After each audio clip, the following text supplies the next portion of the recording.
আসসালামু আলাইকুম সবাইকে। জিএসটি ভর্তি পরীক্ষার্থীরা যাদের রেজাল্ট খুবই খারাপ আসছে, কোনোভাবেই মেরিটের মধ্যে তোমাদের নাম আসে নাই এবং আসলেও হয়তোবা তোমাদের পছন্দ সাবজেক্ট তুমি পাচ্ছ না, অনেকেরই স্বপ্নটা এখানেই আসলে শেষ হয়ে গেছে ভাবতেছো।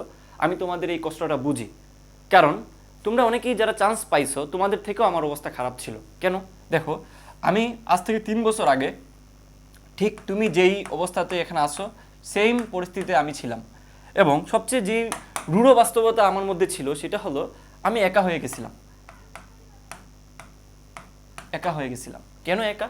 বিকজ আমি ভাই বন্ধু বান্ধব নিয়ে চলা মানুষজন, আড্ডাবাজি করার একটা টেন্ডেন্সি আমার মধ্যে ছিল। তো আমার বন্ধু বান্ধব যারা আমার সাথে আড্ডা দিত তাদের সবাই কিন্তু চান্স পাইছে। কেউ মেডিকেলে, কেউ হয়তো বুয়েটে, কেউ হয়তো সিকে রুয়েটে, কেউ হয়তো ডিউতে। একমাত্র আমি ওই বান্দা ছিলাম যেই বান্দা কোথাও চান্স পায় নাই। কিন্তু মজার বিষয় হচ্ছে কি জানো, এই বান্দাগুলোর সাথে কিন্তু আমি একসাথে বসে পরীক্ষা দিতাম, এবং আমার রেজাল্ট কিন্তু তাদের থেকে কখনো কখনো তোমার উপরের দিকে ছিল, কখনো কখনো নিচের দিকে ছিল, অর্থাৎ আশেপাশেই ছিল। খুব একটা তাদের থেকে আমি মেধাহীন ছিলাম না। অর্থাৎ কোচিংয়ের পরীক্ষা বলো কিংবা আমরা সেলফ যে পরীক্ষাগুলো দিতাম একসাথে বসে, আমরা কিন্তু সেম একটা রেজাল্টের মধ্যেই থাকতাম। কিন্তু ভাগ্যের কি নির্মম পরিহাস দেখো, তারা এই সকল জায়গায় চলে গেছে আর আমি জিরো নিয়ে বাসায় বসে কি করতেছি, তাদের লাইভ ইভেন্টগুলো দেখতেছিলাম। অর্থাৎ তারা ফেসবুকে যে পোস্ট করতেছিল অমুক জায়গায় চান্স পাইছে, তমুক জায়গায় এই নিয়ে পড়তেছে, তমুক জায়গায় অমুক সাবজেক্ট নিয়ে পড়তেছে, আমি ওগুলো তাদের দেখতেছিলাম এবং মানুষজন যে অ্যাপ্রিসিয়েশন জানাচ্ছে সেগুলো দেখতেছিলাম। এবং আমাকে ম্যাক্সিমাম অনেকেই আমাকে চেনতো। তো আমাকে অনেকেই আসলে যেহেতু লেখালেখি করতাম আর কি, তখন মোটামুটি একটা পরিচিতি ছিল, সবাই আমাকে মেসেজ দেওয়া শুরু করছে পার্সোনালি যে জাহিদ তুমি কোথাও চান্স পাইছো কিনা, কোথায় তোমার চান্স হয়েছে। আমি বলার মতো কোনো পরিচয় আমার ছিল না। সো আমি তোমাদের এই পরিস্থিতিতে যেই প্রেশারটুকু তুমি ফিল করতেছো, তোমার যে একটা লো ফিল হচ্ছে, কনফিডেন্ট হারায় ফেলছো, তোমার যে একটা বাস্তবতার শিকার তুমি হইছো, সেটা আমি বুঝি বলেই আমি তোমাদের জন্য ভিডিও বানাই। আমি তোমাদেরকে এই জিনিসটা বারবারই বলি যে আমি যদি পারি সামান্য একজন মানুষ হয়ে, তুমি তো নিশ্চয়ই কোথাও না কোথাও একটা সিট পাইছো হয়তো বা, কিংবা স্কুল কলেজেও তোমার রুল 1 2 3 হয়তো বা ছিল, আমার তো ওইটাও ছিল না।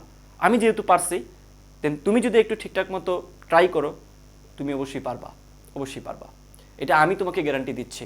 বাট সৎ পথে বিনয়ী হয়ে চলতে হবে, কোনো অহংকার থাকা যাবে না, কোনো ধরনের কোনো গরমিল থাকা যাবে না। নিজের ভিতরে একটা আত্মকনফিডেন্ট যেটা আছে ওইটার প্রয়োজন আছে, ওভার কনফিডেন্টের কোনো প্রয়োজন নাই। তুমি স্বীকার করতে হবে নিজেকে যে আমার ভুল ছিল, আমি আর কোনো ভুল করব না, তাইলেই কিন্তু সম্ভব। ওকে, তো আমি তোমাদেরকে এখন এই মুহূর্তটাতে কয়েকটা কথা বলবো যেটা তোমাকে মোটিভেট করবে এই পড়াশোনাতে আবার ফিরে আসার জন্য। ওকে, সো চলো আমি শুরু করি। একটা জিনিস খেয়াল করো, এই জায়গাটাতে ভালো মতো খেয়াল করো যে মিডল ক্লাস ফ্যামিলিতে কিন্তু সবচেয়ে বড় যে ক্রাইসিসটা সেটা হচ্ছে আইডেন্টিটি ক্রাইসিস। কারণ মিডল ক্লাস ফ্যামিলিতে মূলত যখন কোনো একটা পার্সন ওই ফ্যামিলি থেকে কোনো একটা রেপুটেড জায়গায় চান্স পায়, সে ফর এক্সাম্পল রহিম মনে করো যে তোমার জাস্ট ত্রিপুলি অথবা সাস্ট মনে করো যে আইপি, এই যে একটা পরিচয়, এটা কিন্তু শুধুমাত্র রহিমের একার পরিচয় না। বিশ্বাস করো ভাই, এটা রহিমের একার পরিচয় না, বরং এই পুরা ফ্যামিলি যেটা ছিল, যে মিডল ক্লাস ফ্যামিলিটা ছিল, পুরা ফ্যামিলিটারই কিন্তু এইটাকে রিপ্রেজেন্ট করতেছে। এবং সবচেয়ে বড় যে বিষয়টা, আমি আমার কথা বলি, আমার আম্মু মূলত একটু ইমোশনাল একজন মানুষ। উনি সবসময় আমাদের জন্য কষ্ট করে গেছে এবং উনি চাইতো যে ওনার ছেলেমেয়েরা ভালো কোনো জায়গায় চান্স পাক, পড়াশোনা করুক, যেহেতু উনি নিজে একজন শিক্ষক মানুষ। সো আমি তোমাদেরকে একটু মনে করাই দিই, আমার আম্মু যখন দেখলো আমার ফার্স্ট টাইমে চান্স হয় নাই, উনি কিন্তু অনেক বেশি ভেঙে পড়ছে, আমার থেকেও বেশি ভেঙে পড়ছে। এবং আমার এখনও মনে হলেই খারাপ লাগে যে এমন একটা পরিস্থিতি ছিল যে অ্যাকচুয়ালি আমরা সামনাসামনি বসে আছি কিন্তু কথা বলতে পারতেছি না একজন আরেকজনের সাথে। কারণ আশা ভরসার জায়গা তো যেটা ছিল ওইটা, আমি বড় ছেলে, আমাকে দিয়ে কিছু হয় নাই, তাহলে বাকিরা কি করবে। কিন্তু পরবর্তীতে যখন আমি চান্স পাইলাম, ওনার থেকে খুশি, ওনার থেকে সব থেকে মেন্টালি রিফ্রেশমেন্টের জায়গা আর কেউ করতে পারছে কিনা আমার জানা নাই। উনি এখন পর্যন্ত আমাকে নিয়ে গর্ব করে, আলহামদুলিল্লাহ। সো একটু কষ্ট করতে হবে, একটু ছোট ছোট বিষয় নিয়ে চিন্তা করতে হবে। ওই যে বললাম, আত্ম অহংকার থাকা যাবে না। তোমার নিজেকে মানতে হবে যে ভুল তোমারই ছিল, ফল্ট তোমারই ছিল, তাহলে বাকি কাজ করা কিন্তু ইজি হয়ে যায়। যখনই তুমি এটা বিশ্বাস করো যে অ্যাকচুয়ালি আমার ভাগ্যে নাই, পাই নাই, এইটা আসলে ওইভাবে তোমার ঠিক না বিশ্বাস করাটা, তুমি ভুল ব্যাখ্যা জানো ইসলামের।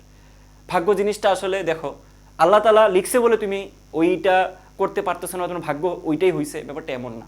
বরং তুমি এইটা করবা দেখে আল্লাহ তাআলা আগে যাই না লিখছে যে এই বান্দা এইভাবে করবে, দেন সে ওই জায়গায় যাবে। বাট যদি তুমি কঠোর পরিশ্রম করো, তুমি যদি চেষ্টা করে যাও, তাহলে তোমার ভাগ্য চেঞ্জ হয়। ভাগ্য চেঞ্জ হয় দোয়ার মাধ্যমে, পরিশ্রমের মাধ্যমে। ঠিক আছে? তো দেখো, আমি আসলে তোমাদেরকে বাস্তবিক কথাবার্তাই বলতেছি, আমি কোনো মোটিভেশন তোমাকে ওই ধারার মোটিভেশন দিচ্ছি না, যেটা বাস্তবিক ওইটাই বলতেছি। তাহলে তোমার এখন করণীয় কি? দেখো, প্রথমত হচ্ছে তোমাদের জিএসটি যাদের খারাপ হয়েছে, দেখো সে ফর এক্সাম্পল এই ব্যক্তিটা তুমি মনে করো যে সব জায়গায় ফেল করছো, আস্তে আস্তে জিএসটি, সিইউ, আরইউ, সাস্ট, মাস যা আছে সব জায়গায় তুমি ফেল করছো। ওকে, অ্যান্ড তোমার কাজ হচ্ছে এই মুহূর্তে যে একটা সুন্দর মতো একটা এ4 পেপার নেওয়া বা যে কোনো একটা তোমার সাদা পেজ দেওয়া। পেজ নিয়ে তোমার প্রথম কাজই হচ্ছে যে পয়েন্ট আউট করা। কি পয়েন্ট আউট করা ভাইয়া? তোমার এই যে উইকনেসগুলো, ঠিক আছে, উইকনেসগুলো ফাইন্ড আউট করা, যে তোমার কেন চান্স হয় নাই, কেন চান্স হয় নাই। তোমার বন্ধু বান্ধবদের দেখার দরকার নাই যে তারা চান্স পাইছে আমি পাই নাই, তাহলে আমার মনে হয় ভাগ্যে ছিল না, ব্যাপারটা এমন না। তারা চান্স পাইছে, তারা ভবিষ্যতে কী করবে সেটা তুমি জানো? তুমি যে ভবিষ্যতে তাদের থেকে ভালো করবা না, এটা তোমাকে কে বলছে? সব কিছুকে ভার্সিটি নির্ধারণ করে দেয় নাকি? অসম্ভব ব্যাপার। কই থেকে কই যে মানুষ কি করে ফেলে এটার কোনো ঠিক ঠিকানা নাই বর্তমান জমানায়। তুমি সাস্টে চান্স পাও না, বুয়েটে চান্স পাও নাই, তুমি একটা নর্মাল ইউনিভার্সিটির চান্স পেয়ে এত বেশি রিসার্চ করলা, এত ভালো রেজাল্ট করলা, এত বেশি স্কিল্ড করলা, নিজেকে তোমাকে এমআইটি ডাইকে নিয়ে যাচ্ছে, হচ্ছে এরকম অহরহ হচ্ছে। তাহলে তুমি কিসের সাথে নিজেকে ল ফিল করাবা বলো? সবচেয়ে বড় সমস্যা হচ্ছে তোমার নিজের। কোনো ইনস্টিটিউট, বন্ধুবান্ধব, সোসাইটি এদের দোষ না, দোষ তোমার নিজের, এটা মানতে হবে। তো এই জন্য তোমার উইকনেসগুলো আগে ফাইন্ড আউট করবা, যে উইকনেসের জন্য তোমার চান্স হয়। সে ফর এক্সাম্পল তুমি ফার্স্ট টাইমে চান্স পানো হইতে পারে যে তুমি শর্টকাট জানতা না, তোমার শর্টকাটে অনীহা ছিল পড়াশোনা করতে। দ্বিতীয় কথা ভাই, তুমি এক্সাম দিতে পছন্দ করো নাই, তুমি এক্সামে প্র্যাকটিস করতে ভালো লাগে নাই তোমার। তৃতীয় কথা হচ্ছে ভাই, তোমার বেসিকের প্রবলেম ছিল, তুমি বেসিকের প্রবলেম জানার পরেও তুমি বেসিকটা সলভ করো নাই। এই যে তুমি পয়েন্ট আউট করলা না, নাও তোমার কাজ হচ্ছে একটা একটা করে তুমি সলভ করা, রাইট চিহ্ন দেওয়া, যে আমি এটা ভুল করছি, এবার ভুল করা যাবে না। একটা জিনিস মাথায় রাখো, প্রপার ডিসিপ্লিন একটা মানুষকে জিরো থেকে একদম উঁচাই নিয়ে যায়। তার ডিসিপ্লিনটা মেনটেন কীভাবে করবা? একা একা করতে পারবা? আমি I don't think so, because প্রত্যেকটা মানুষের একটা মেন্টর দরকার, বুঝছো? প্রত্যেকটা মানুষের কি দরকার? একটা মেন্টর দরকার। দেখো, আমাদের বিখ্যাত কথা সাহিত্যিক হুমায়ুন আহমেদের ব্যাপারে তোমরা সবাই জানো। উনি নর্থ ডাকোটা ইউনিভার্সিটিতে পলিমার নিয়ে হচ্ছে উনি কেমিস্ট্রিতে কি করছে, পিএইচডি করছে, ঢাকা ইউনিভার্সিটিতে পড়ছে। পরবর্তীতে উনি একজন বিখ্যাত কথা সাহিত্যিক হয়েছেন, ডিরেক্টরও। ঠিক আছে? তো উনি এত কিছু করতে পারছেন, উনারও কিন্তু একজন কি ছিল, মেন্টর ছিল। ওনার মেন্টর ছিলেন কে জানো? ওনার মেন্টর ছিলেন হচ্ছে আহমদ ছফা। তাহলে দেখো, উনার লাইনেরই লোক আহমদ ছফা একজন লেখক ছিলেন, কিন্তু জানো তোমরা সবাই। তো উনার লাইনেরই লোক একজন, উনার কি ছিল, মেন্টর ছিল। তোমার একজন মেন্টর দরকার, যে তোমাকে পথে ঘাটে কোথায় কি করতে হবে প্রত্যেকটা জিনিস তোমাকে বাতলাই দিবে। ওই জন্য কী দরকার? ডিসিপ্লিন এবং মেন্টরিং, দুইটার সমন্বয় হচ্ছে এই যে আমি তোমাকে বলবো আমাদের বর্তমানে সবচেয়ে ফেমাস কোর্স সার্চ ডিমার্স 4.0। তুমি যদি ভাইয়ের মেন্টরশিপে থাকতে চাও এবং সাস্টের জন্য ডেডিকেশন দিয়ে পড়াশোনা করতে চাও, আমি এত কিছু বুঝি না ভাই, 4 মার্ক কাটা যায় নাকি 6 মার্ক কাটা যায়, আমি চান্স পাবোই, that's the main challenging thought. তুমি যদি ওই চ্যালেঞ্জিংটা ফেস করতে পারো, মনের সাথে মনের যে চ্যালেঞ্জিং, আমি ভাই 4 মার্ক না 6 মার্ক কাটা গেল, আই ডোন্ট বদার ইট, আমি চান্স পাবোই, আমার হাতে বিরাট সময় আছে, যা করা লাগে আমি করবো, ভাই আমাকে যা বলবেন তাই করবো, তাহলে তোমাকে দিয়ে সম্ভব।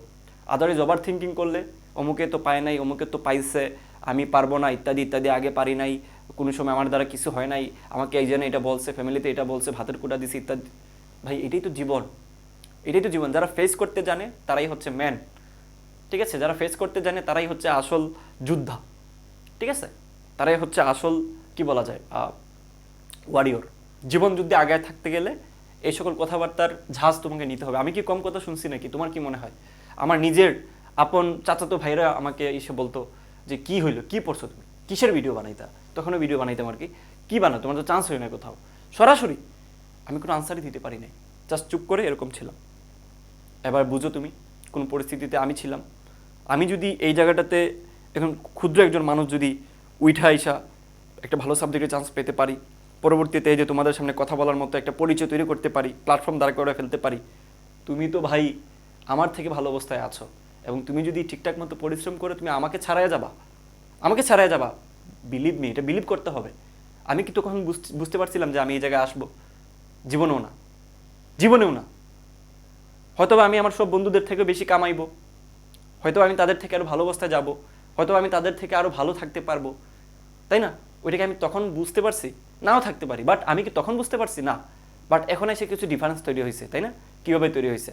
বিকজ আমি চাইছি আমার নিজেকে চেঞ্জ করতে। তুমি যদি চাও, ইটস পসিবল। আমি আর কিছু বলবো না। ডেসক্রিপশনে লিঙ্ক আছে, যদি তোমার মনে হয় ভাই আমি আপনার সাথে আগাইতে চাই, আগাও। না আগাইতে চাইলে তুমি নিজে আগাও, ইটস আপ টু ইউ। আল্লাহ হাফেজ। আর জানাবা কার কি অবস্থা চলতেছে এখন এই মুহূর্তে, আমাকে জানাবা, আমি তোমাদের রিপ্লাই দেওয়ার চেষ্টা করবো যদি সময় থাকে, ইনশাল্লাহ।